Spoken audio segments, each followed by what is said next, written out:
वलियों के मजारों पे हाजिरी देते रहा करो, इनके आस्थानों पे जाते रहा करो, गरीब नवाज के आस्थाने पे हाजिरी देते रहा करो, गौसे आजम के आस्थाने पर हाजिरी देते रहा करो, आला हजरत के आस्थाने पे हाजिरी देते रहा करो, साबरे पाक के आस्थाने पर हाजिरी देते रहा करो। अरे सरकार मुजाहिदे मिल्लत के आस्थाने पर हाजिरी देते रहा करो। अगर बदआमाली की वजह से जहन्नम चले भी गए तो ये अल्लाह वाले तुमको पहचान करके जहन्नम से निकाल करके जन्नत में दाखिल। परवरदिगारे आलम कुरान मजीद में इरशाद फरमाता है, वफी अंफुसिकुम अफला तुबसिरून, और अपनी जात के बारे में गौर व फिक्र नहीं करते। अपनी जात के बारे में अल्लाह फरमाता है गौर व फिक्र नहीं करते।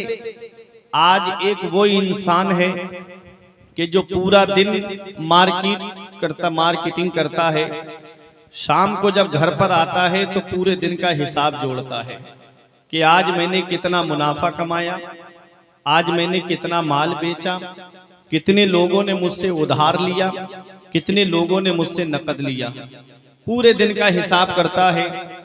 मैं एक आम बात कर रहा हूं, हर इंसान बिजनेस से जुड़ा है इल्ला माशाअल्लाह, लेकिन जो बिजनेस से जुड़े हुए हैं वो पूरे दिन का हिसाब शाम को करते हैं। कभी अपने वजूद के बारे में गौर किया? जब शाम को बिस्तर पर लेटने के लिए जाओ तो कभी सोचा कि आज हमने कितने गुनाह किए हैं? कभी सोचा है कि आज हमने कितनों का हक मारा है? कभी सोचा है कि आज हमने कितने लोगों को सताया है? कभी सोचा है कि आज हमने कितने वक्त की नमाज पढ़ी है? कभी सोचा है कि आज हमने अपने रब की इबादत की है कि नहीं की है? कभी सोचा कि आज हमने नबी पे दुरूद पढ़ा है कि नहीं पढ़ा है? अपनी जात के बारे में हम मुहासबा नहीं करते, हम अपनी जात का हिसाब नहीं करते। आज जितनी कड़ी नजर आदमी अपनी मस्जिद के इमाम पे रखता है, अगर इतनी कड़ी नजर वो अपने घर पर रखने लगे तो घर वाले मुत्तकी और परहेजगार बन जाएं। लेकिन होता क्या है कि हम दूसरों पे कड़ी नजर रखते हैं, लेकिन अपने वजूद पर गौर नहीं करते और अपने बाल बच्चों पे कड़ी नजर नहीं रखते। एक बात मैं आपको बता के गुजरना चाहता हूं, ये दुनिया चंद दिन की है, यहाँ हमेशा रहने के लिए हम नहीं आए हैं। कुछ ऐसे भी आपके सामने लोग होंगे कि जो इस जलसे में बढ़ चढ़ के हिस्सा लेते थे, आज वो इस दुनिया में नहीं हैं। आने वाली साल किसको ये दिन देखना नसीब हो और किसको ये दिन देखना नसीब ना हो। आए दिन इंसान खतरों से खेलता रहता है, और आपसे बेहतर ये बात कौन जानेगा कि जो जान हथेली पे लेकर के समंदर के रास्ते पे जाते हैं, आपसे बेहतर ये बात कौन जानेगा। कभी आपने इस चीज पे गौर किया कि अगर बगैर नमाज पढ़े दुनिया से चले गए और आंख कब्र में जाकर खुली तो कौन है जो हमारे काम आएगा? अल्लाह की इबादत किए बगैर अगर हम दुनिया से चले गए, आज हम दौलत कमा करके दुनिया में जा रहे हैं, औलाद के लिए बिल्डिंग बना करके दुनिया से जा रहे हैं, इतना याद रखना कयामत में तुमसे ये नहीं पूछा जाएगा कि तुम कितनी मंजिला इमारत बना करके आए हो। तुमसे ये नहीं पूछा जाएगा कि औलाद के लिए कितनी दौलत, अकाउंट में कितने पैसे छोड़ कर आए हो। सवाल किया जाएगा तो नमाज का सवाल किया जाएगा, पूछा जाएगा तो इबादत के बारे में पूछा जाएगा। नमाज पढ़ी है कि नहीं पढ़ी है? अल्लाह की इबादत की है कि नहीं की है? रोजे महशर के जहाँ गुदास बुवद, अव्वली पुरुष से नमाज बुवद। मैदान हश्र जो जान को पिघलाने वाला है, उस दिन सबसे पहला सवाल नमाज का होगा। उस दिन सबसे पहले नमाज के बारे में पूछा जाएगा।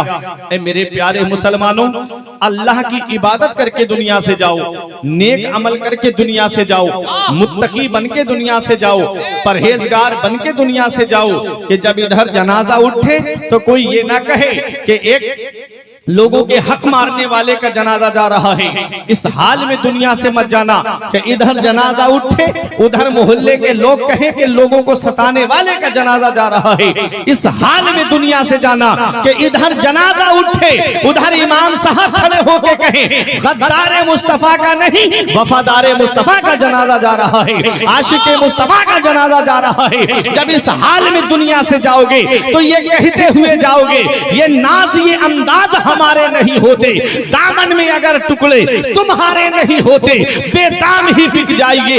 बाजारे नबी में इस शान के सौदे में खसारे नहीं होते, मिलती ना अगर भी हुजूर आपके दर से इस ठाट से मंगतों के गुजारे नहीं होते। लाजवाब नारे तकबीर, नारे रिसालत, फैज़ाने आला हज़रत। अच्छे काम करके दुनिया से जाओ, मुत्तकी बन के दुनिया से जाओ, परहेजगार बन के दुनिया से जाओ। ये दुनिया चंद दिन की है, हम हमेशा इस दुनिया में रहने के लिए नहीं आए हैं। अल्लाह फरमाता है अपनी जात के बारे में गौर व फिक्र नहीं करते। देखो अल्लाह ने कितनी नेमतों से हमको नवाजा है। ये हाथ अल्लाह की नेमत है, ये पैर अल्लाह की नेमत है, ये कान अल्लाह की नेमत है, ये जुबान अल्लाह की नेमत है, ये दांत अल्लाह की नेमत है, ये हार्ट जो दिल हमारा सलामत है ये अल्लाह की नेमत है, ये किडनियां जो हमारी सलामत है ये अल्लाह की नेमत है, ये लीवर बराबर काम कर रहा है ये अल्लाह की नेमत है। एक चक्कर हॉस्पिटल का लगा के देख लिया करो, वहां कुछ लोग तुम्हें ऐसे मिलेंगे कि किसी के पैर पे प्लास्टर चढ़ रहा है, किसी के हाथ की सर्जरी हो रही है, किसी के कानों का इलाज चल रहा है, किसी के दांतों का इलाज चल रहा है, किसी की जुबान का इलाज चल रहा है, किसी के हार्ट किसी के दिल का इलाज चल रहा है, किसी की किडनियों का इलाज चल रहा है, किसी के लीवर का इलाज चल रहा है। अल्लाह ने तुमको जिस्म सलामत दिया, अल्लाह ने तुमको पैर सलामत दिए, अल्लाह ने तुमको हाथ सलामत दिए, अल्लाह ने तुमको कान सलामत अता फरमाए हैं, अल्लाह ने तुमको पूरा जिस्म सही और सालिम अता फरमाया है। फिर भी मस्जिदें हमारी सूनी हो गई, मदरसे हमारे वीरान हो गए, हमने सिनेमा हॉल आबाद कर दिए। अभी चंद दिन पहले एक फिल्म रिलीज हुई, मुसलमान एक एक हजार के टिकट खरीद करके उस फिल्म को देखने के लिए गए। उसकी फिल्म हिट कराएंगे, उसकी फिल्म सुपर डुपर हिट कराएंगे। अरे नादान मुसलमान, तू किसकी फिल्म हिट कराने की बात करता है जो तुझे पहचानता तक नहीं, जो तुझे जानता तक नहीं, जो तुझे देखता तक नहीं। अरे तू उसकी फिल्म हिट कराने की बात कर रहा है। अरे तुझे क्या पता पैगंबर इस्लाम ने रातों में रो रो करके इस उम्मत के लिए दुआएं की है, मौला मेरी उम्मत गुनाहगार है, मौला मेरी उम्मत गुनाहगार है, मौला मेरी गुनाहगार उम्मत को बख्श दे। हजरत आयशा सिद्दीका रजी अल्लाह ताला अन्हा बयान करती है, आका पूरी पूरी रात रोते थे उम्मत के गम में, आका पूरी पूरी रात आंसू बहाते थे। आज हम कितना अपने नबी की आंखों को ठंडक पहुंचा रहे हैं। आज हमारे घरों का माहौल देखो, हमारे घरों में फिल्में चल रही है, गाने सुने जा रहे हैं, इलेक्शन की बातें, सियासत की बातें। आज 10, 12, 20 लोगों का परिवार मेरे घर में, कभी दिल में ख्याल नहीं आता आज सब लोग नबी पे दुरूदे पाक पढ़े। आज 15-20 लोगों का परिवार हमारे घर में, कभी दिल में ये ख्याल नहीं आता कि आज फजर की नमाज पढ़े और सब लोग कुरान पाक की तिलावत करें, नबी पे जो कुरान नाजिल हुआ है उस कुरान की तिलावत करें। आज हम कुरान की तिलावत से दूर हो गए। पैसा बहुत कमाया जाता है लेकिन घर में बरकत नहीं, दौलत बहुत आती है लेकिन घर के अंदर बरकत नहीं है। बरकत उस घर में होती है जिस घर में कुरान की तिलावत होती है, बरकत उस घर का तबाफ करती है जिस घर के अंदर फजर की नमाज के बाद में कुरान की तिलावत की सदाएं। लाजवाब नारे तकबीर, नारे रिसालत, अज़मते कुरान, मजहबे इस्लाम, फैज़ाने गरीब नवाज, फैज़ाने गरीब नवाज। आज हम दुनिया में घिर गए और ऐसे फंस गए इस दुनिया के अंदर, बस दौलत दौलत, पैसा पैसा। तो फरमाता है अल्हाकुमुत तकासुर हत्ता ज़ुरतुमुल मकाबिर, माल की ज्यादा तलबी ने तुमको गाफिल रखा यहां तक कि तुमने कब्रों का चेहरा देख लिया। 1 लाख हो गए, 2 लाख हो जाएं, 2 लाख हो गए, 3 लाख हो जाएं, बस हवस बढ़ती चली गई, ख्वाहिश बढ़ती चली गई, यहां तक कि कब्र में पहुंच गए। कब्र में पहुंचे, कोई नेकी नहीं, कोई अमल नहीं। अब बताओ उस कब्र की वहशत नाकी से कैसे हमको छुटकारा मिले? कब्र के कीड़े मकोड़ों से हमने क्या हिफाजत का इंतजाम किया? उस कब्र के दबाने से हमने क्या हिफाजत का इंतजाम किया? मेरे अजीजों, अपना रिश्ता नबी की बारगाह से मजबूत कर लो। जहां बाप बेटे के काम नहीं आता, जहां रिश्तेदार रिश्तेदार के काम नहीं आते हैं, वहां मदीने वाले मुस्तफ़ा अपने गुनाहगार उम्मतियों के काम आते हैं। वहां मेरे आका अपने उम्मतियों के काम आते हैं। कब्र में सरकार आए तो मैं कदमों पे गिरूं, जब फरिश्ते मुझे उठाएं तो मैं उनसे यूं कहूं, अब तो पाए नाज से मैं आए फरिश्तों क्यों उठूं, मर के आया हूं यहाँ इस दिल रुबा के वास्ते। कब्र की नींद से उठना कोई आसान न था, हम तो महशर में उन्हें देखने आए हुए हैं। कब्र में लहराएंगे ता हश्र चश्मे नूर के, जलवा फरमा होगी जब तलात रसूलुल्लाह की। अपने नबी को चेहरा दिखाना है। अपने चेहरों पे सुन्नते रसूल सजा लो, अपनी पेशानियों में सजदों की तलब पैदा करो कि जब कब्र में हम पहुंचे और फरिश्ते हमसे पूछें कि इनके बारे में तू क्या कहता है, तो नबी फरमाए फरिश्तों से, फरिश्तों देख नहीं रहे हो कब्र में मेरा आशिक आया है, कब्र में मेरा गुलाम आया है। आज हम नबी से मोहब्बत का दावा तो करते हैं, आज हम नबी से प्यार का दावा तो करते हैं, लेकिन आज अगर देखा जाए तो हमारा दावा सच्चा नहीं है। मोहब्बत देखनी है, इश्क देखना है नबी से, तो आओ नबी के मैं एक प्यारे गुलाम का वाकया सुनाता हूँ, नबी के एक आशिक का वाकया सुनाता हूँ। बज़ाहिर उन्होंने नबी का दीदार नहीं किया, बज़ाहिर नबी का दीदार न कर सके, सहाबियत के दर्जे से महरूम रहे, लेकिन उनको खैरुत ताबईन कहा जाता है।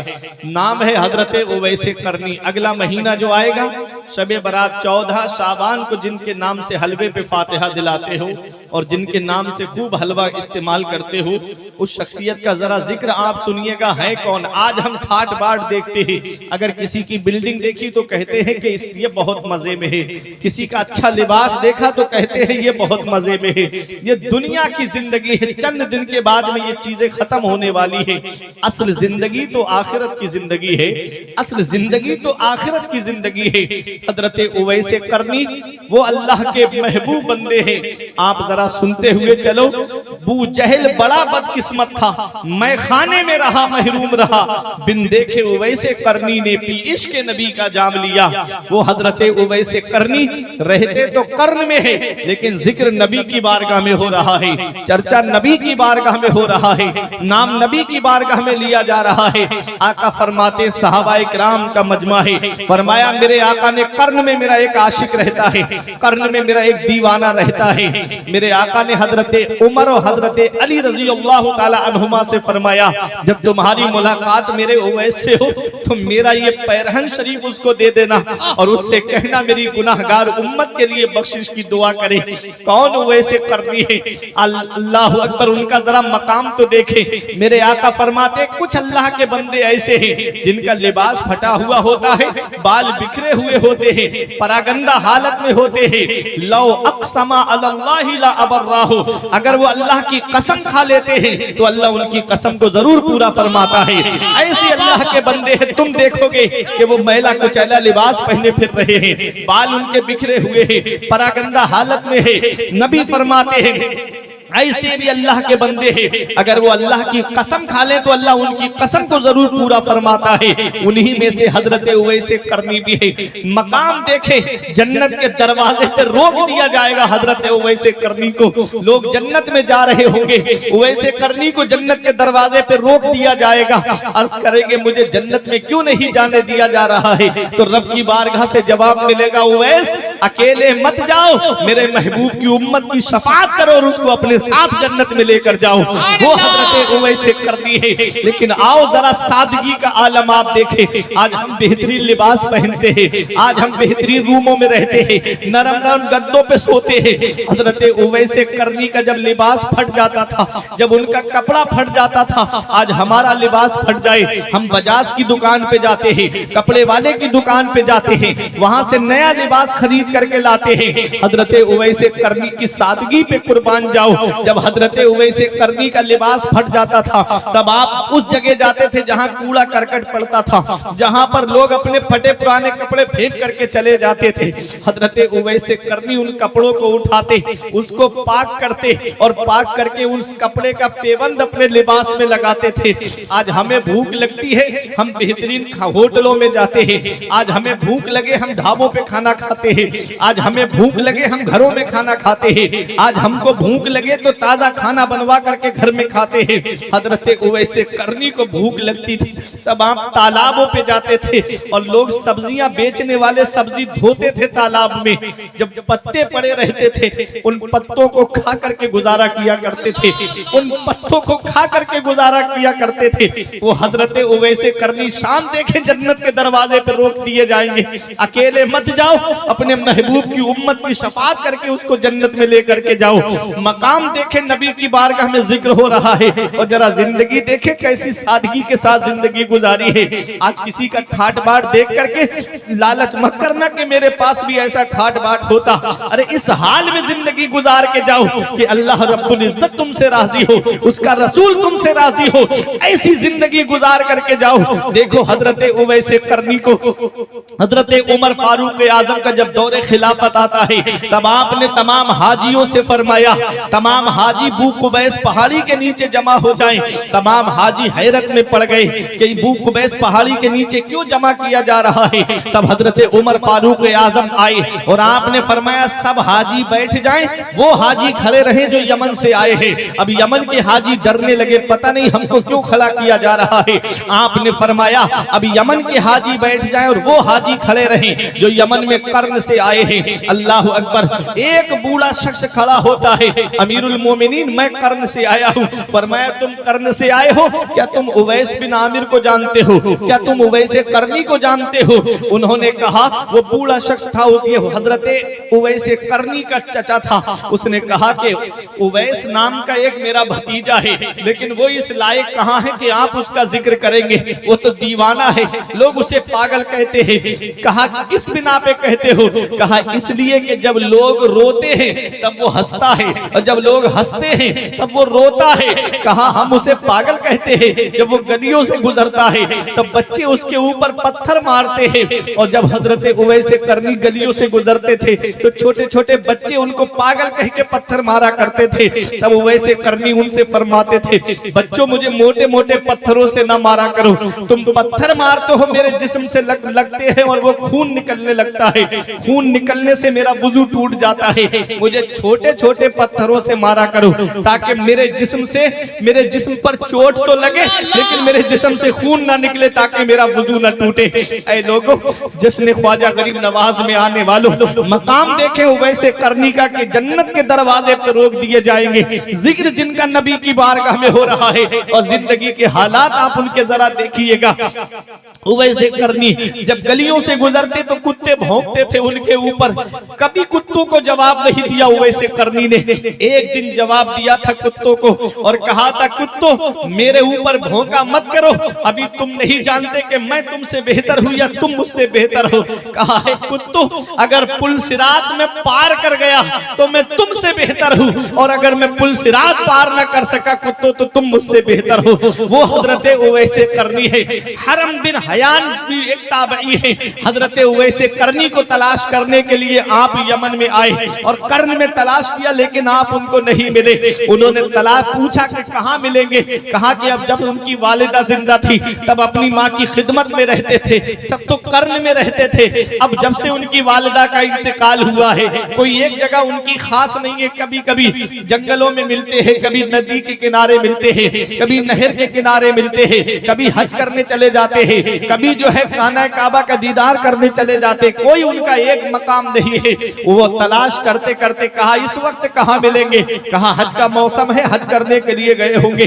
जब हज करने के लिए जब वो वहां पर तलाश किया तो मक्के में भी नहीं मिले। मक्के में पूछा तो कहा मदीने में जाकर के ढूंढो। वो मदीने में ढूंढने के लिए आए। हरम बिन हयान, अल्लाह अकबर कहते हैं उवैस करनी मेरी जुस्तजू मेरी तलाश सच्ची है, मैं बाज नहीं आऊंगा जब तक मैं आपसे मुलाकात नहीं कर लूंगा। वहां पर मदीने शरीफ ने पूछा तो पता चला कि वो कूफे चले गए हैं। जब कूफे में भी वो ढूंढने के लिए निकले तो नहरे फुरात के किनारे पर हजरत उवैस करनी से मुलाकात हो जाती है। हजरत उवैस करनी का रुख नहरे फुरात की तरफ था। पीछे से हरम बिन हयान ने सलाम किया, अस्सलामु अलैकुम, तो जवाब मिलता है वालेकुम अस्सलाम या हरम बिन हयान। देखा नहीं है लेकिन नाम लेकर के जवाब दे दिया। कहते आपने मुझे कैसे पहचाना। कहा मेरी रूह ने तुम्हारी रूह को पहचान लिया है। उन्होंने कहा हुजूर अब आप मुझे कोई नसीहत फरमाइए। फरमाया मैं तुम्हें क्या नसीहत कर सकता हूँ। कहा मेरे लिए दुआ कर दो।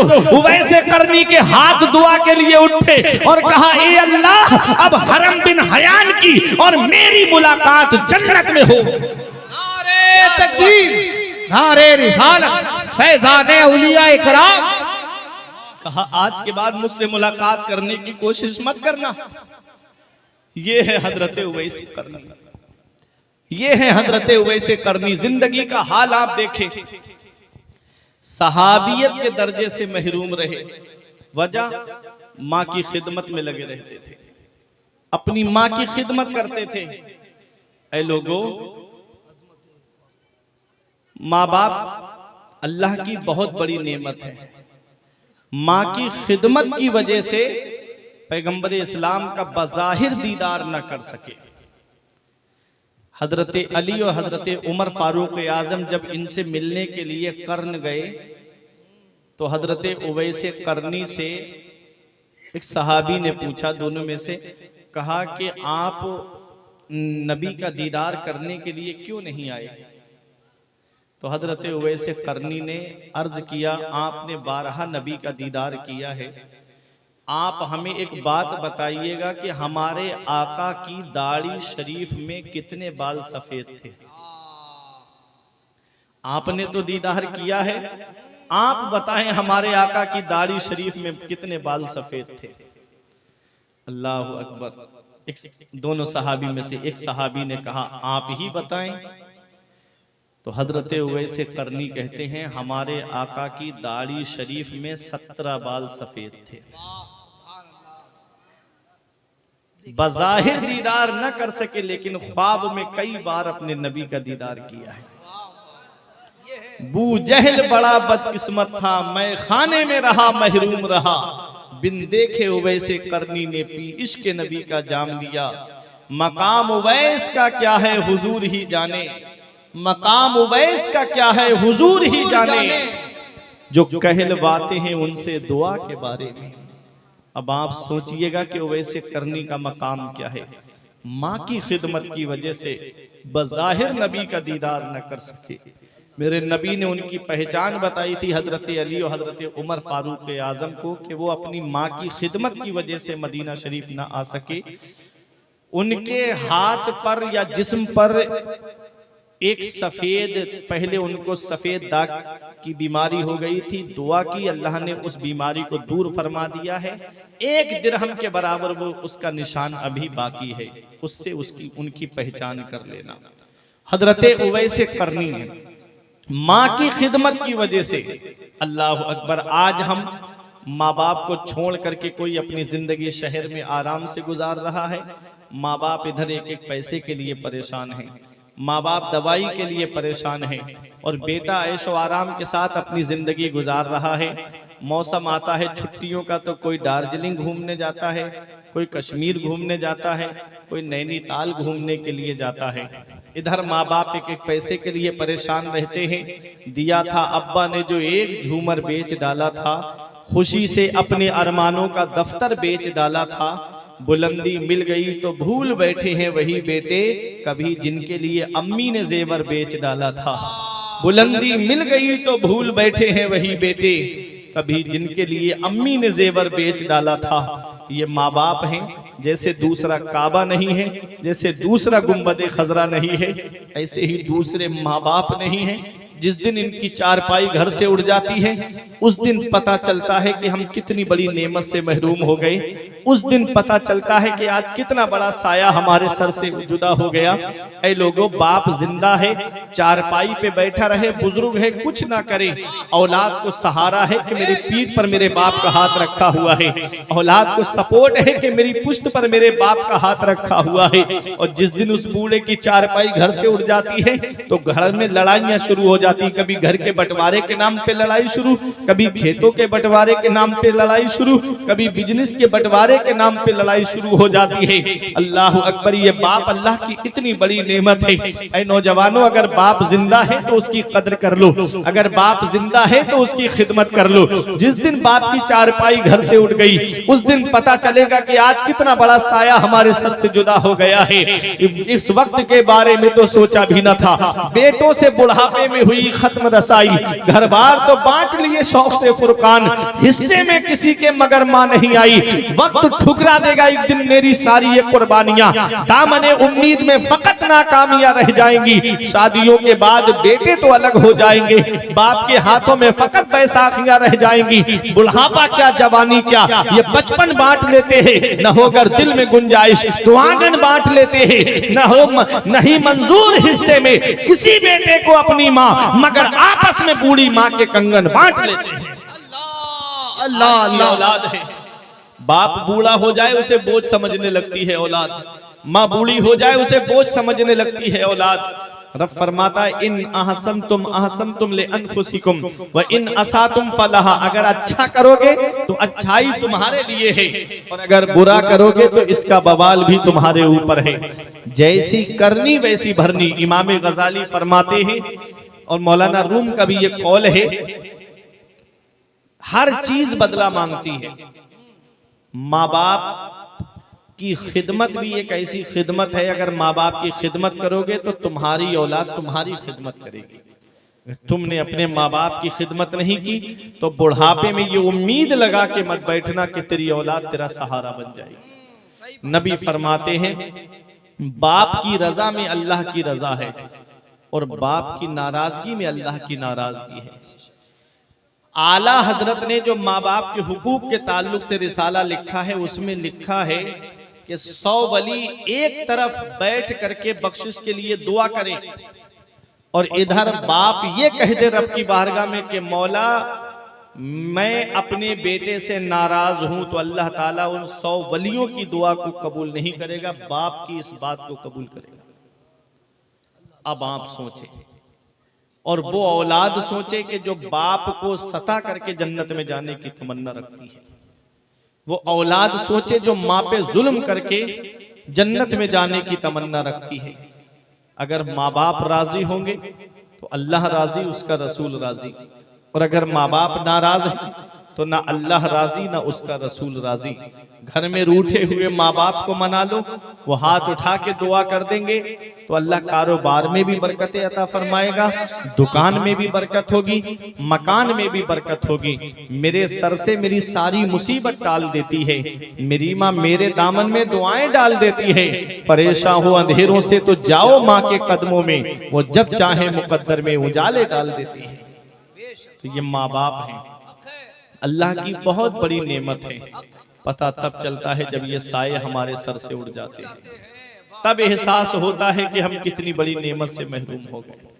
तब पता चलता है कि आज कितना बड़ा साया हमारे सर से जुदा हो गया। ऐ लोगों, अगर माँ बाप का इंतकाल हो गया है तो नबी फरमाते हैं जुमे के दिन माँ बाप की कब्र की जियारत कर ले तो ऐसा बेटा माँ बाप के साथ हुस्ने सुलूक करने वालों में लिखा जाता है। अगर वो दुनिया से चले गए हैं तो चले जाया करो कब्रिस्तान। नबी फरमाते हैं मिशकात शरीफ की हदीस पाक है, फरमाते हैं मेरे आका फल मय्यतु फिल कब्र इल्ला कल गरीबिल मुतगव्विस यंतज़िरु दावतन तलहक़ुहु मिन अबिन व उम्मिन व अखिन व सदीक़िन। नबी फरमाते हैं जो कब्रिस्तान में लेटे हैं वो दरिया में डूबने वाले की तरह हैं, वो समंदर में डूबने वाले की तरह हैं। जैसे कोई समंदर में डूब रहा हो तो वो सोचता है कि मुझे हाथ दे के कोई बाहर निकाल लेता, मेरा बाप हाथ दे के निकाल लेता, या मेरा बेटा हाथ देकर मुझको बाहर निकाल लेता, या मेरा पड़ोसी आकर के मुझको बाहर निकाल लेता। मेरे आका फरमाते हैं जो कब्रिस्तान में लेटे हैं वो भी दरिया में डूबने वाले की तरह है। नबी फरमाते हैं वो दरिया में डूबने वाले की तरह है। यंतज़िरु दावतन, वो दुआ का इंतजार कर रहे हैं। बाप औलाद की दुआ का इंतजार कर रहा है, माँ बेटे की दुआ का इंतजार कर रही है, भाई भाई की दुआ का इंतजार कर रहा है, पड़ोसी पड़ोसी की दुआ का इंतजार कर रहा है, रिश्तेदार रिश्तेदार की दुआ का इंतजार कर रहे हैं। आका फरमाते जब उनके लिए दुआ की जाती है, ईसाले सवाब किया जाता है, तो दुनिया व मा फीहा से बेहतर सबसे अजीज चीज उनके लिए जो होती है वो ईसाले सवाब होता है। नारे तकबीर, नारे रिसालत। आज हम कितना ईसाले सवाब कर रहे हैं। 2.5 घंटे की फिल्में बैठ करके मेरी कौम के नौजवान घर में देखते हैं, 10 मिनट जाकर बाप की कब्र पे सूरह यासीन शरीफ नहीं पढ़ सकते। आज 2-2 घंटे आईपीएल में वक्त बर्बाद किया जा रहा है और ऑनलाइन जुआ खेलने की लत लग गई है। एक हदीस में आपको सुनाऊं, मेरे आका फरमाते हैं ला यदखुलुल जन्नता आक वला मन्नान वला कम्मार वला मुदमिनो खमरिन। नबी फरमाते हैं जो माँ बाप को सताता है वो जन्नत में दाखिल नहीं होगा। यहाँ जन्नत में दाखिल ना होने का मतलब है दुखूले अव्वल, जैसे नेकोकार परहेजगार सीधे डायरेक्ट जन्नत में जाएंगे। ये 4 किस्म के लोग वो हैं जो डायरेक्ट जन्नत में नहीं जाएंगे। अगर ईमान है तो पहले अपने गुनाहों की सजा जहन्नम में भुगतेंगे, फिर किसी की सिफारिश से इनको जहन्नम से निकाल के जन्नत में दाखिल किया जाएगा। राजपटना वालों, अपने गिरेबान में झांक करके देखो, आज अपने अपने आमाल का मुहासबा करके देखो, कहीं उन 4 लोगों में हम तो नहीं आ रहे हैं। नबी फरमाते हैं ला यदखुलुल जन्नता आक, जो माँ बाप को सताता है वो जन्नत में दाखिल नहीं होगा। जो माँ बाप की नाफरमानी करता है वो जन्नत में दाखिल नहीं होगा। आगे नबी फरमाते हैं वला मन्नान, और एहसान करके एहसान जताने वाला जन्नत में दाखिल नहीं होगा। आगे नबी फरमाते हैं वला कम्मार, और जुआ खेलने वाला जन्नत में दाखिल नहीं होगा। अब जुआ जुआ होता है, चाहे ऑनलाइन खेलो चाहे ऑफलाइन खेलो, चाहे आईपीएल में पैसे लगा करके खेलो, चाहे रमी सर्कल पे पैसे लगा करके खेलो, चाहे जंगली रमी पे पैसे लगा करके खेलो, चाहे लूडो में पैसे लगा करके खेलो, चाहे शतरंज में पैसे लगा करके खेलो, चाहे ऑनलाइन जुआ खेलो चाहे ऑफलाइन जुआ खेलो, जुआ जुआ होता है। इमाम गजाली फरमाते हैं जुआरी जब कयामत के दिन आएगा तो उसके ये हाथ खिंजीर के खून में सने हुए होंगे। इन हाथों से गौसे आजम से मुसाफहा करना है, इन हाथों से गरीब नवाज से मुसाफहा करना है, इन हाथों से सरकार मुजाहिद मिल्लत से मुसाफहा करना है, इन हाथों से आला हजरत से मुसाफहा करना है। क्या ये हाथ इस लायक है कि हम इन बुजुर्गों के सामने खड़े हो सके? याद रखना, आला हजरत फरमाते हैं उनको रहम आए तो आए, वरना वो कड़ी मार है क्या होना है। छुप के लोगों से किए जिसके गुनाह वो खबरदार है क्या होना है। कल तो दीदार का दिन है और यहाँ आंख बेकार है क्या होगा। अल्लाह अल्लाह, ऐसे काम करके जाओ कि अल्लाह उसका रसूल तुमसे राजी हो, अल्लाह के महबूब बंदे तुमसे राजी हो। ऐ मेरे अजीजों, ये जलसा साल में एक बार सजाया जाता है। मैं चाहूं तो करामतें सुना करके आपको अभी आप दोनों हाथ उठा के सुभान अल्लाह बोलेंगे, लेकिन जलसे जब तहजीब की जात बिगड़ जाती है उसे संवारने के लिए जलसे होते हैं। जब मस्जिद का शिकम नमाजियों की गिजा से खाली हो जाता है तो नमाजियों की तादाद में इजाफा कराने के लिए जलसे हुआ करते हैं। लोग रमजान शरीफ के रोजे नहीं रखते तो रोजे ना रखने में कितना बड़ा गुनाह है ये बताने के लिए जलसे हुआ करते हैं। लोग दीनी कामों में हिस्सा नहीं लेते तो दीनी कामों में हिस्सा ना लेने में क्या क्या वईदे हैं वो बताने के लिए जलसे हुआ करते हैं। जलसे किस लिए होते हैं? जलसे मजे के लिए नहीं होते हैं, जलसे लहबो लहब के लिए नहीं होते हैं, बल्कि जो कौम के अंदर बदआमालियां फैली हुई हैं उन बदआमालियों को दूर कराने के लिए जलसे हुआ करते हैं। ऐ मेरे अजीजों, जब जलसों में आया करो तो मजे के लिए ना आया करो, बल्कि कुछ सीखने के लिए आया करो, कुछ समझने के लिए आया करो। एक बात पर भी आप अगर यहाँ जलसे में से अमल करके जाएंगे तो आलिम का बयान करना कामयाब हो जाएगा और कमेटी वालों का मेहनत करना कामयाब हो जाएगा और आपका जलसे में आना कामयाब हो जाएगा। ऐसे काम करके दुनिया से जाओ, नेक बन करके दुनिया से जाओ। देखो आज गरीब नवाज को दुनिया याद कर रही है कि नहीं कर रही है? कितने साल हो गए पर्दा किए हुए? गौसे आजम को आज दुनिया याद कर रही है। कितने साल हो गए गौसे आजम को पर्दा किए हुए? आज देखो साबिर पाक को पर्दा किए हुए कितने साल हो गए, आज भी दुनिया उनको याद कर रही है। ख्वाजा कुतुबुद्दीन बख्तियार काकी को दुनिया याद कर रही है, निजामुद्दीन औलिया देहलवी को दुनिया याद कर रही है, आला हजरत को आज दुनिया याद कर रही है, हुज्जतुल इस्लाम को दुनिया याद कर रही है, मुफ्ती आजम को दुनिया याद कर रही है, ताजुश शरिया को दुनिया याद कर रही है, सरकार मुजाहिद मिल्लत का खुतबा आज दुनिया पढ़ रही है। आज दुनिया इनको क्यों याद कर रही है? तो सुनो, जो अल्लाह को राजी करके जाता है दुनिया उसे याद रखती है, जो रसूल को राजी करके जाता है दुनिया उसको याद रखती है। सरकार गरीब नवाज पैदा तो हुए संजर के इलाके इलाके में तालीम हासिल की आपने समरकंद और बुखारा में जाकर के पीरो मुर्शिद से मुरीद हुए नैशापुर हरवन की सरजमीन पर और गए मदीना शरीफ होते हुए वहां से इजाजत मिली और हिंदुस्तान की सरजमीन पर आए। कहां पैदा हुए हैं? संजर में। गौसे आजम कहां पैदा हुए? कस्बा जीलान में। और तालीम हासिल की बगदाद की सरजमीन पर जाकर के गौसे आजम ने भी इल्म हासिल किया, गरीब नवाज ने भी इल्म हासिल किया, ख्वाजा कुतुबुद्दीन बख्तियार काकी ने भी इल्म हासिल किया, बाबा फरीद ने भी इल्म हासिल किया, साबिर पाक ने भी इल्म हासिल किया, निजामुद्दीन औलिया देहलवी ने भी इल्म हासिल किया। गौसे आजम जब पैदाइशी वली है, क्या जरूरत है मदरसा जाने की? क्या जरूरत थी उनको तालीम हासिल करने की? जब गौसे आजम पैदाइशी वली है तो क्या जरूरत थी कि जंगलों में दरख्तों की छाले खा करके गुजारा करने की? जब गरीब नवाज पैदाइशी वली है तो क्या जरूरत है समरकंद बुखारा का सफर करने की? क्या जरूरत थी आपको सफर की सहूबतें उठाने की? तो सुनो एक पैगाम और दिल की तख्ती पे लिख करके ले जाओ।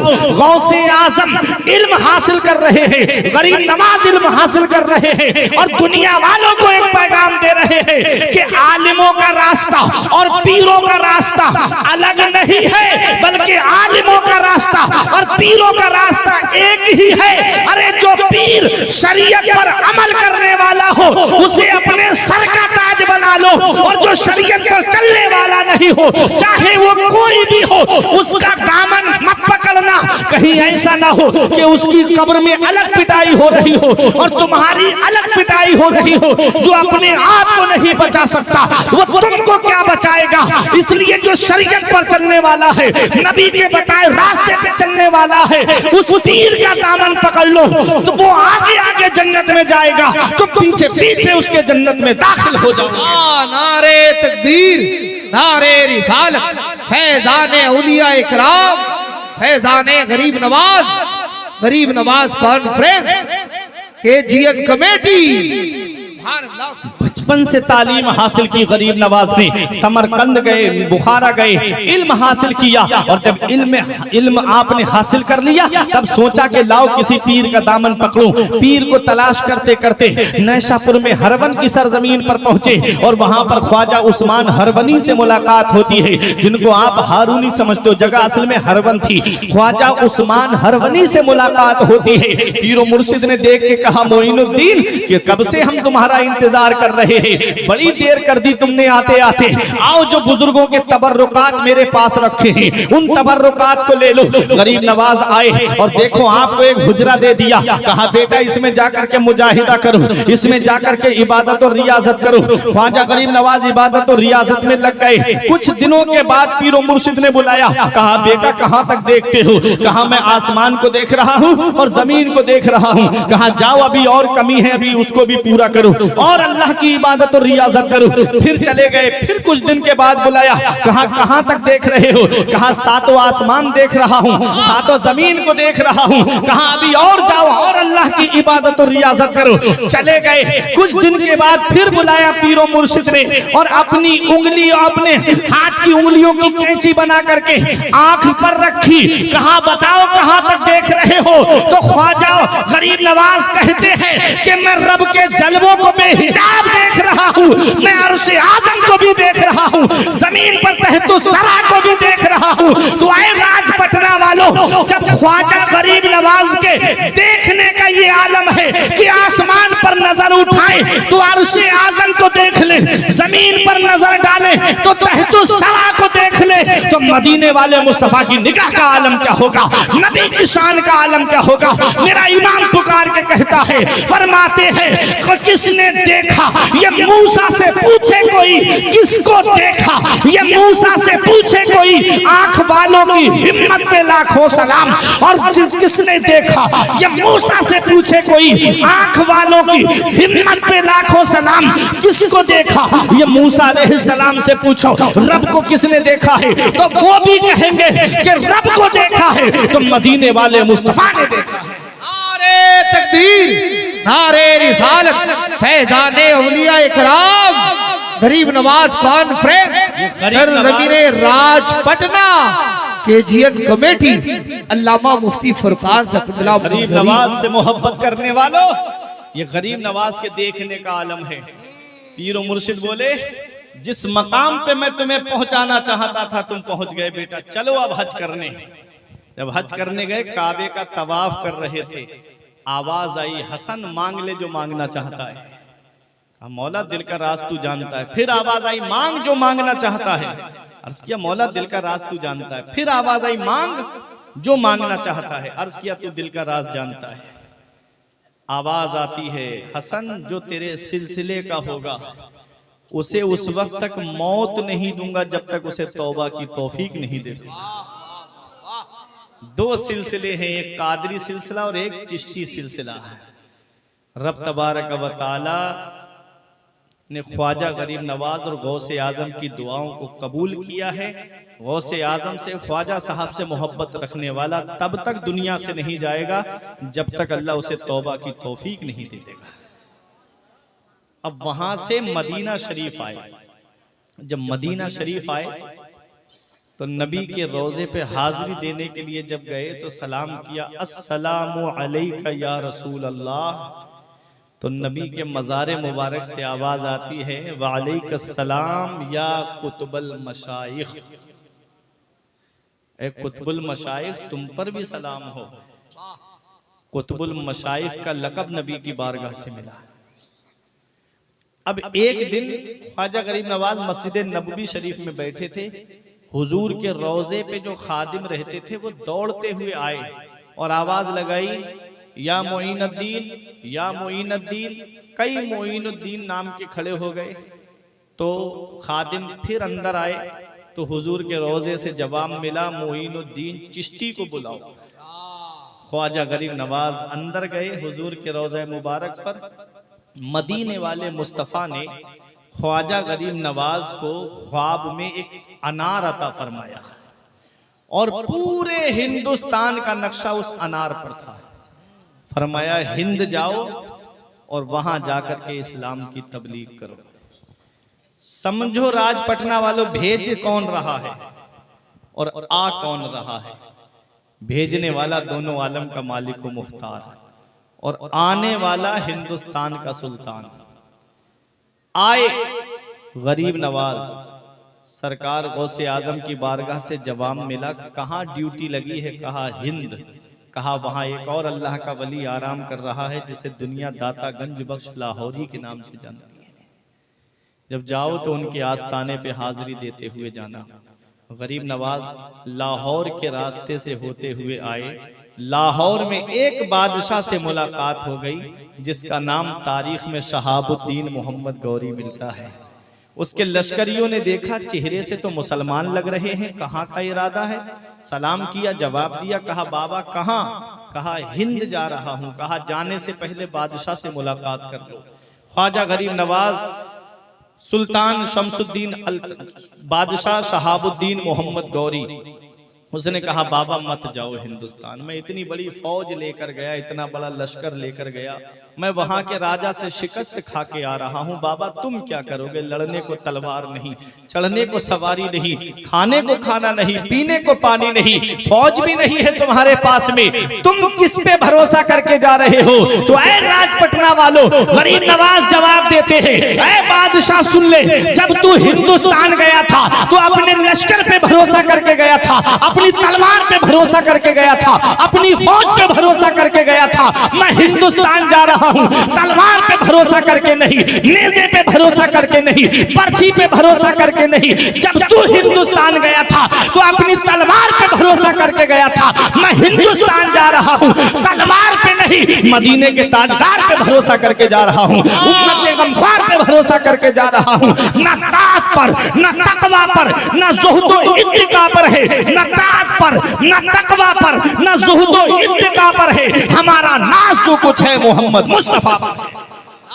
हमारा नाज जो कुछ है मोहम्मद मुस्तफा पर है। जो तलवार लेकर आए वो वापस चले गए, जो नेज़े लेकर आए वो वापस चले गए। जो मदीने वाले मुस्तफा का सच्चा गुलाम बन करके आया, जिसे नबी ने सुल्तान बना करके भेजा, आज भी अजमेर की सरजमीन पर पूरी दुनिया को फैज बांट रहा है। अरे तुमने देखा नहीं, बाबर अपने से बादशाह बना नाम मिट गया, हुमायूं अपने से बादशाह बना नाम मिट गया, शाहजहां अपने से बादशाह बना नाम मिट गया, अकबर अपने से बादशाह बना अपना नाम मिट गया।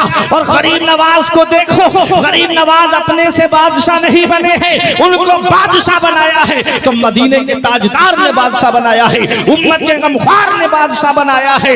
हिंद वालों मेरे ख्वाजा की करामत देखो, हिंद वालों मेरे ख्वाजा की करामत देखो। 800 साल से सुल्तान बने बैठे हैं। हिंदुस्तान के गरीब नवाज है। देख लो गरीब नवाज की शान को। आज भी गरीब नवाज के आस्थाने पर अभी चंद दिनों पहले अभी पोस्ट कल आप भी देख लेंगे, मौजूदा पीएम ने चादर गरीब नवाज के आस्थाने पे पहुंचाई। अटल बिहारी वाजपेयी ने चादर गरीब नवाज के आस्थाने पर पहुंचाई। अमेरिका से बराक ओबामा ने चादर गरीब नवाज के आस्थाने पर पहुंचाई। आप देखते नहीं हो, जगह जगह मुल्कों से चादरें आ रही है। पार्टियों के लीडर तब तक कुर्सी पे नहीं बैठते जब तक चादर गरीब नवाज के आस्थाने पे नहीं भेज देते हैं। ये लीडर भी बता रहे हैं कि कुर्सी पर कोई भी बैठे, राजा तो मेरा ख्वाजा, राजा तो मेरा ख्वाजा। नारे तकबीर, नारे रिसालत, मेरे ख्वाजा का हिंदुस्तान, हिंदुस्तान का सुन्नी मुसलमान। परेशान होने की जरूरत नहीं है, टेंशन लेने की जरूरत नहीं है। तुम ख्वाजा गरीब नवाज का बेस्ट प्रोडक्ट हो, तुम परेशान मत होना। ख्वाजा गरीब नवाज ने तुमको बसाया है। ख्वाजा गरीब नवाज के बिठाए हुए जब ऊंटों को कोई नहीं उठा सकता, तो गरीब नवाज के बसाए हुए मुसलमानों को कोई कैसे हटा सकता। ऐ मेरे प्यारे मुसलमानों, वो ख्वाजा गरीब नवाज है। बादशाह ख्वाजा गरीब नवाज के आस्थाने पर आए। अकबर बादशाह गरीब नवाज के आस्थाने पे हाजिरी देने आया, घुटनों के बल चलता हुआ आया और हाथ फैला के कहता है, गरीब नवाज मेरी झोली खाली रहेगी क्या? मेरे घर में औलाद की किलकारी नहीं गूंजेगी? राजा जोधपुर गरीब नवाज के आस्थाने पे हाजिरी देने आया। शाहजहां बादशाह गरीब नवाज के आस्थाने पे हाजिरी देने आया। हुमायूं बादशाह गरीब नवाज के आस्थाने पे हाजिरी देने आया। और जब बादशाह औरंगजेब आलमगीर हाजिरी देने गए तो एक फकीर को वहां पर देखा जो कह रहा था, ख्वाजा आंखें दे दे, ख्वाजा आंखें दे दे। आपने फरमाया कब से मांग रहा है? बोला कई साल से मांग रहा हूं। कहा अब तक आंखें नहीं मिली? कहा नहीं मिली। तलवार अंधे के हाथ पे रख के कहा, हाजिरी देने जा रहा हूं, मुझे बादशाह औरंगजेब कहते हैं, अगर वापस आने तक तेरी आंखें वापस नहीं आई तो इसी तलवार से तेरी गर्दन उड़ा दूंगा। जब आप अंदर गए तो अब रो के कहता है, ख्वाजा अब तक रोटी और बोटी का मामला था, अब तो जान पर बनाई है। ऐ मेरे ख्वाजा आप दुआ कर दो रब की बारगाह में कि अल्लाह आपके सदक़े में मुझे आंखें अता फरमा दे। आपने जब आप इसने रो रो के दुआ मांगी, जब औरंगजेब वापस आए तो कहा क्या हाल है? कहता है आंखें वापस आ गई। फरमाया तू जिस आस्थाने पर आया है, अगर पहले दिन ही सच्चे दिल से मांग लेता तो अल्लाह गरीब नवाज के वसीले से पहले दिन ही तुझको आंखें अता फरमा।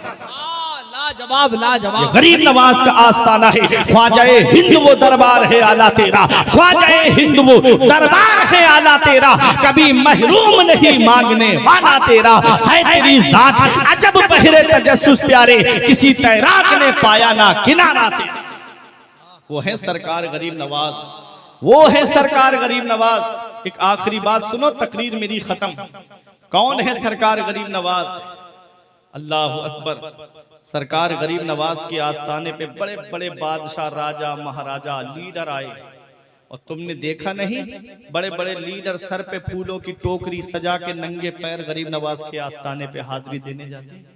बड़े बड़े एक्टर, क्रिकेटर जिनके करोड़ों फॉलोवर हैं, लेकिन वो किसी फॉलोवर के पास नहीं जाते, आते हैं तो गरीब नवाज के आस्थाने पे आते हैं। हमने कहा क्यों आए हो यहाँ? कहते हैं जब बिगड़ती है तो कोई फॉलोवर नहीं बनाता है, बनाता है तो अजमेर का गरीब नवाज बनाता है। परेशान वो हो जिनके पास कोई अमीर नवाज ना हो। हम गरीबों के पास में गरीब नवाज मौजूद है। हमारी बिगड़ी बनाने के लिए हमारे गरीब नवाज मौजूद है। और आला हजरत ने अहसनुल बया ले आदाब दुआ, ये किताब आला हजरत के वालिद ने लिखी है, इस पर हाशिया आला हजरत ने चढ़ाया है। तो आला हजरत के वालिद अल्लामा नकी अली खान ने कहा है 21 मकामात, 21 जगह हैं जहां अल्लाह दुआएं कबूल फरमाता है। तो आला हजरत ने लिखा है कि 23 मकामात और हैं, फकीर बताता है 23 जगह और हैं जहां अल्लाह दुआएं कबूल फरमाता है। आला हजरत ने बताया कि खाना काबा का तवाफ करते वक्त दुआ कबूल होती है, हजर असवद के करीब दुआ कबूल होती है, मताफ में दुआ कबूल होती है, मीज़ाब रहमत पे दुआ कबूल होती है, चाहे जमजम पे दुआ कबूल होती है, मकाम इब्राहिम के पास दुआ कबूल होती है, तवाफ करते वक्त दुआ कबूल होती है, सफ़ा मरवा पे दुआ कबूल होती है, मैदान अराफात में जहां मेरे नबी का खेमा लगा था उसके बराबर में दुआ कबूल होती है। जगह गिनाते हुए आए आला हजरत, और किस्मत पे नाज करो, हिंदुस्तान की सरजमीन पे आला हजरत फरमाते हैं अजमेर में गरीब नवाज का आस्ताना वो आस्ताना है जहां अल्लाह तबारक व तआला दुआएं कबूल फरमाता है। सुभान अल्लाह। हिंदुस्तान में गरीब नवाज के आस्ताने पे दुआ कबूल होती है। फिर आला हजरत बताते हैं कि एक जगह दिल्ली में निजामुद्दीन औलिया देहलवी का आस्ताना है। आला हजरत कहते हैं जब फकीर हाजिरी देने के लिए गया तो बाहर कव्वालियों की वजह से बहुत शोर हो रहा था। आला हजरत ने दुआ की, क्या मैं हाजिरी नहीं दे पाऊंगा? आला हजरत कहते हैं कि जैसे ही मैंने एक कदम दरगाह के अंदर रखा और एक कदम मेरा बाहर, तो बाहर वाले कदम को बाहर करके मैं जब कान लगा के सुनूं तो कव्वालियों की आवाज आ रही थी, और जब अंदर को कदम रखा तो कव्वालियों की आवाज, शोर की आवाज बिल्कुल नहीं थी। आला हजरत ने लिखा एक आस्ताना ख्वाजा निजामुद्दीन औलिया देहलवी का है जहां अल्लाह दुआएं कबूल फरमाता है। आज बरेली और अजमेर को अलग करने की कोशिश की जा रही है। तो कहते हैं ना ख्वाजा गरीब नवाज की शान में आला हजरत ने कुछ नहीं लिखा है। किताबें पढ़ के तो देखो आला हजरत ने कैसे गरीब नवाज की शान को बयान किया है। ये कौन बता रहा है कि दुआएं कबूल होती हैं? ये आला हजरत ही तो बता रहे हैं। और सुनो, तुम्हारा ईमान ताजा हो जाएगा। एक ऐसी बात बता रहा हूं, एक ट्रेन चलती है बरेली शरीफ से जिसका नाम है आला हजरत एक्सप्रेस। वो ट्रेन गवर्नमेंट चाहती तो भुवनेश्वर की तरफ को रवाना कर देती, चाहती तो कलकत्ता की तरफ वो ट्रेन चला देती, चाहती तो लखनऊ इलाहाबाद या कानपुर की तरफ ट्रेन चल जाती। लेकिन वो ट्रेन चली तो बरेली शरीफ से चली और दिल्ली होते हुए अजमेर की सरजमीन पर, अजमेर की सरजमीन से भुज नियो भुज की तरफ चली जाती है। गोया ये ट्रेन भी बता रही है कि बरेली वाले का दामन पकड़ लो तो बरेली वाला तुमको अजमेर के गरीब नवाज से मिला देगा, और अजमेर का गरीब नवाज तुमको बगदाद के गौसे आजम से मिला देगा, और गौसे आजम तुमको मदीने वाले मुस्तफा से मिला देगा। ये ट्रेन भी इशारा करती हुई जाती है। अब जो आला हजरत को नहीं मानते वो सुबह को जब जाते हैं ना काउंटर पे तो टिकट मांगते हैं कि उस ट्रेन का टिकट दे दो जो 6:30 बजे सुबह में खुलती है, तो वो भगा देगा वहां से। कौन सी ट्रेन खुलती है? वहां से तो कई ट्रेनें खुलती हैं, किधर जाने वाली? तो मानते नहीं है, लेकिन कहते हैं आला हजरत एक्सप्रेस का टिकट दे दो। क्या शान है आला हजरत की, क्या शान है मेरे इमाम की। जो नहीं मानते हैं वो भी कहते हैं आला हजरत एक्सप्रेस का टिकट दे दो। अहमद रजा के नाम पे चलती हैं ट्रेनें, अशरफ अली के नाम का टेम्पू ही दिखा दो। ये शान है आला हजरत की मेरे अजीजों।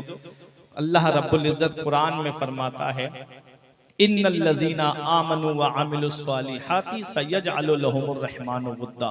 बेशक वो लोग जो ईमान लाए और अच्छे काम किए, अल्लाह उनकी मोहब्बत को लोगों के दिलों में डाल देगा।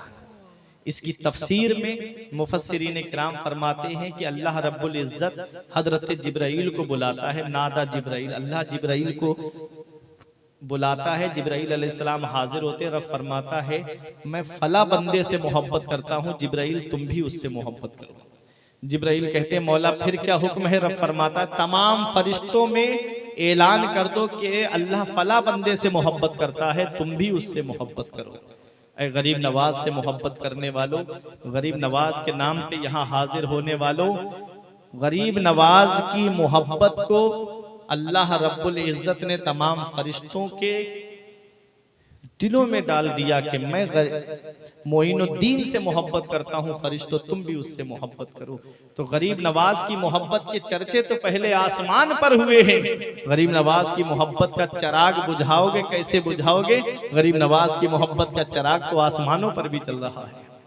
फिर फरिश्ते जमीन पर ऐलान करते हैं और तमाम लोगों के दिलों में अल्लाह ताला अपने महबूब बंदे की मोहब्बत डाल देता है। ये मोहब्बत रायगा नहीं जाएगी। एक हदीस है, 2 मिनट की बात है, मैं तकरीर को अपनी खत्म कर रहा हूं। मैं उनको बताऊं, जैसे आप कहोगे हम गरीब नवाज की मोहब्बत में 3 बजे तक यहां जागे, हमको क्या मिलेगा?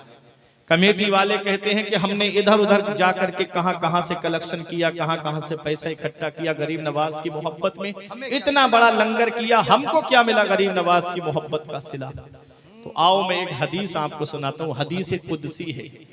हदीस कुदसी कहते हैं कि फरमान खुदा का हो, जुबान मुस्तफा जाने रहमत की हो। रब फरमाता है अपने महबूब से, मेरे महबूब लोग अपना हक लेने के लिए आपस में क्या झगड़ते होंगे जो अल्लाह के वली अपने गुलामों के लिए रब की बारगाह में झगड़ा करेंगे। कहेंगे मौला हमारे वो गुलाम कहाँ गए, हमारे वो भाई कहाँ गए जो हमारे साथ नमाज पढ़ते थे, रोजा रखते थे, उठते थे, बैठते थे, हमसे मोहब्बत करते थे। गुनाहों की वजह से, बदआमाली की वजह से जहन्नम चले गए होंगे कुछ लोग। सुनो, अल्लाह रब्बुल इज्जत आग को हुक्म देगा कि ऐ आग इनके चेहरों को मत जलाना, इनके चेहरों को मत जलाना। तो किसी के आग टखनों तक होगी, किसी के गट्टों तक होगी, किसी के पैरों तक होगी, लेकिन चेहरे सबके सलामत होंगे। चेहरे क्यों सलामत होंगे? तो चेहरे इसलिए सलामत होंगे कि पहचान चेहरे से होती है। पहचान किससे होती है? चेहरे से होती है। रब फरमाएगा मेरे वलियों जन्नत में जाते क्यों नहीं? तो वो वली कहेंगे मौला हमारे गुलामों का क्या हुआ जो हमसे मोहब्बत करते थे, हमारी मोहब्बत में रात में जागते थे। रब फरमाएगा जाओ जहन्नम में जिसको पहचानते हो उसको जहन्नम से निकाल के जन्नत में लेके चले जाओ। अल्लाह के वली आएंगे और देखेंगे जहन्नम में जिसको पहचानेंगे, हदीस पाक के अल्फाज हैं फयुखरिजून मन अरफू, तो जिसे पहचानेंगे उसे निकालेंगे, जिसे पहचानेंगे उसे निकालेंगे। राज पटना वालों, गरीब नवाज की मोहब्बत में जागने वालों, गरीब नवाज जिसको देखेंगे पहचानेंगे उसको निकालेंगे जहन्नम से। अब यहाँ पहुंच के एक बात मैं आपको और बताऊं, रब फरमाएगा जिसके दिल में एक दिरहम के बराबर ईमान है उसको जहन्नम से निकाल के जन्नत में दाखिल करो।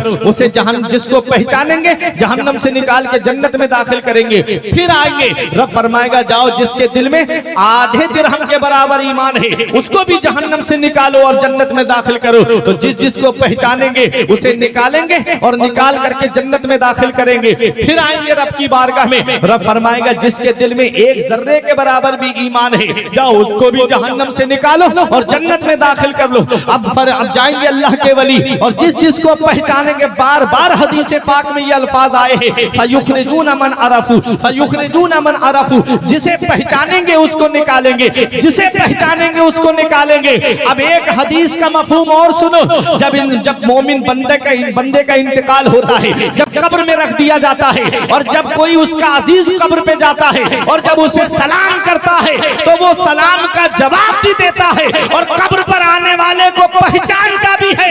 ये आम मोमिन की शान है। ऐ लोगों, हदीस पाक की रोशनी में एक पैगाम देकर जा रहा हूँ, दिल की तख्ती पे लिख लेना, अल्लाह के वलियों के मज़ारों पर हाजिरी देते रहा करो, जाते रहा करो। अभी कोई, अब मैं एक यहाँ पर पहली बार यहाँ पर आया हूँ, अब कोई भाई मुझे भुवनेश्वर में एयरपोर्ट पे मिल जाए और कहे हजरत मुझे पहचाना, एक साल के बाद मिले, कहेगा हजरत मुझे पहचाना, मैं कहूँगा भाई मैंने तो नहीं पहचाना। कहेगा आप मेरे यहाँ राजपटना जलसे में आए थे, मैंने आपको वहां पर देखा था। मैं कहूँगा बार बार मिला करो, आमना सामना होता रहे, मुलाकात करते रहा करो ताकि जान पहचान बनी रहे। अब अख्तर रजा जियाई साहिब किबला यहाँ पर आए हैं, जलसे में हर बार आपके यहाँ आते हैं, तो जान पहचान बनी हुई है कि नहीं बनी हुई है? जैसे ही माइक पे खड़े हुए आप कहते हो अख्तर रजा जियाई साहब बोल रहे हैं, ये कहते हैं कि मैं राजपटना और कुर्बो जवार के लोगों के दरमियान बोल रहा हूँ।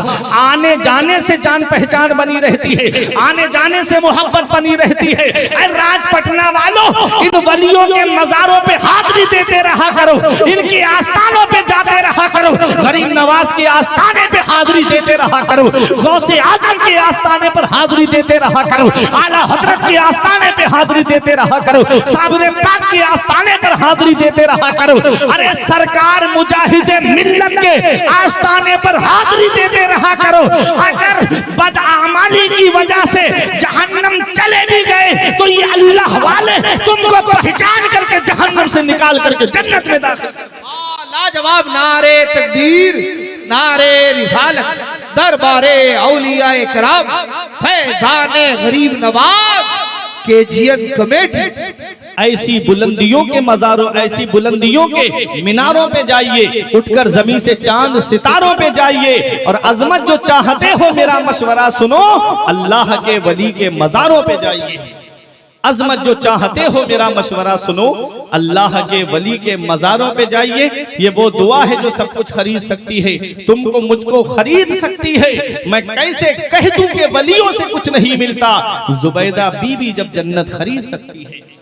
मैं कैसे कह दूं कि वलियों से कुछ नहीं मिलता, जुबैदा बीबी जब जन्नत खरीद सकती है। तो आज मेरे इसमें पैगाम यही है कि अल्लाह के वलियों के मज़ारों पे हाजिरी देते रहा करो, ताकि जान पहचान बनी रहे, ताकि ये वली कयामत में देख करके पहचान ले, ये वही मेरा गुलाम है जो राजपटना में सर्दी के मौसम में समंदर के किनारे रात के 3 बजे बैठ करके मेरा जिक्र सुन रहा था।